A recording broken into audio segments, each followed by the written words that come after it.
what are some of the unique challenges that you find people of the African diaspora face when starting their ancestor practice? Yeah, that's a good question. So I think one of those challenges is what we talked about, of the trauma that's there. I think part of surviving in contemporary Western culture as a person of the African diaspora sometimes involves a lot of compartmentalization and shutting down some of these old wounds to survive, to allow yourself to actually be able to show up in your life and not feel totally overwhelmed by grief. But there's a way in which that grief, when not allowed to move out of the heart, often becomes a sort of poison and a stuckness within us. And so I guess one of the big challenges I see is that it's totally unique to people of the African diaspora, but certainly due to the structures of inequality or oppression that are in much of Western culture towards people of the African diaspora, I think there's less space for opening up to that grief and feeling safe to be vulnerable in that way. So a big challenge for beginning a process is just being willing to create the community and the support you need to open to that grief and allow it to move through you and allow some of it to be released. And we need containers for that to avoid being overwhelmed by it. Like I don't think it's a bad instinct to try to push a little bit of that down when you don't actually have the support to feel it. It's just a survival mechanism. But so we have to consciously begin, or we can choose to constantly begin to create those structures for ourselves that support us in expressing and releasing that grief. And that was hugely important for me. And so I think tied to that difficulty is also the feeling of homelessness or displacement, in a sense, of not belonging anywhere. As someone of the African diaspora who comes from people who were enslaved, it took me a long time to really feel a sense of connection and home that was to the land I was on and also to the land where my people were from. I just sort of tangling and untangling and sorting all that out. So I think that's another just challenge that's like a different type of grief in a sense versus in addition to the direct experiences our ancestors faced, just the grief of being forcibly taken from the land that you were on. And so the sort of converse of some of those challenges, I think, is the gifts that I think a lot of people of the African diaspora, it's a little earlier or a little more recent that their ancestors actually embodied practices of tending the dead well.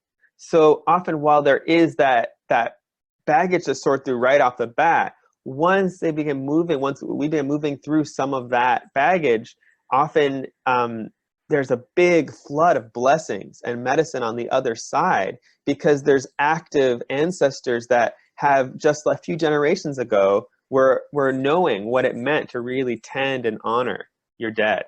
And so for me, it's my family tends to have children kind of late in life on my mother's side and live a long time. And so it's only a few generations back that, like, my grandfather was raised in part by a woman who was a slave. And so there's a way that when we are willing to reach back and move through this grief, we have access to even more readily to big gifts that maybe people that don't have that recent history of family honoring the dead don't necessarily have access to as easily. So I think that's sort of like the carrot at the end of the stick. Yeah, I think that's a pretty complete for now. I mean, I'm sure there's other things as well. But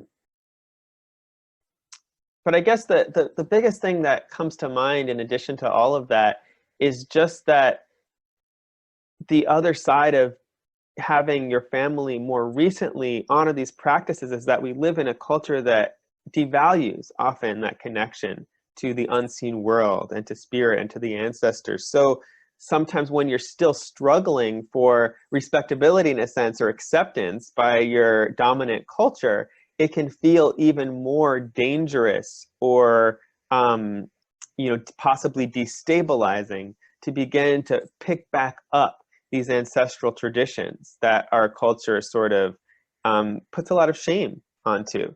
And so I think there's a lot more movement now with people feeling open to reclaiming those aspects of culture right now, especially supported by just a lot that's going on in pop culture even.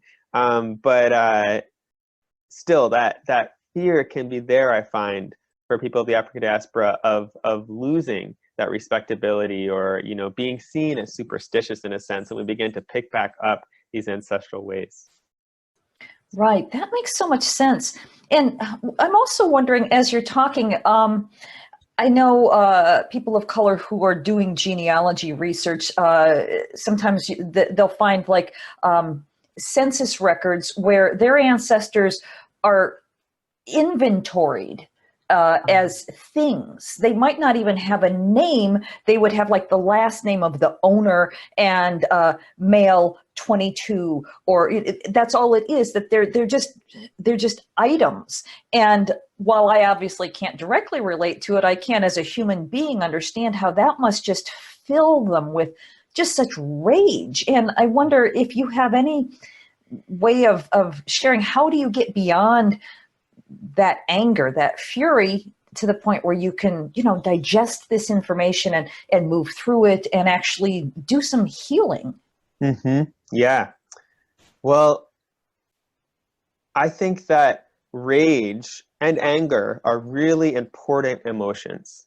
I'm not someone who believes in sort of there's negative emotions and positive emotions. I think all emotions are good and helpful. And so when we think about anger, often that's teaching us, in my experience, that a boundary has been crossed, or that we're under threat in some way of having a boundary crossed. And if we're willing to feel that anger in the moment and act upon it, it's often showing us what we need to do to restore and repair that boundary.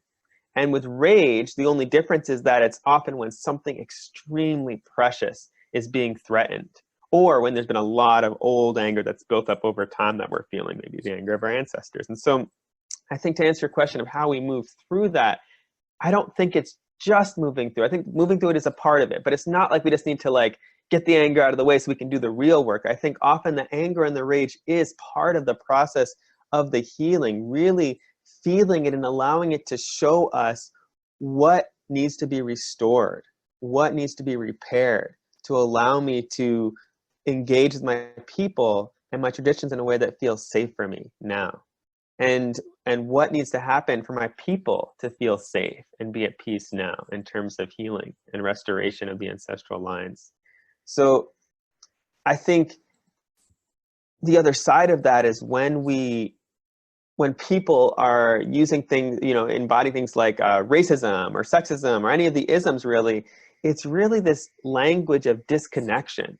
And we feel, in response to being on the receiving end of racism, anger, of course, or rage, of course, which is because this deep boundary of even our personhood is being threatened and crossed.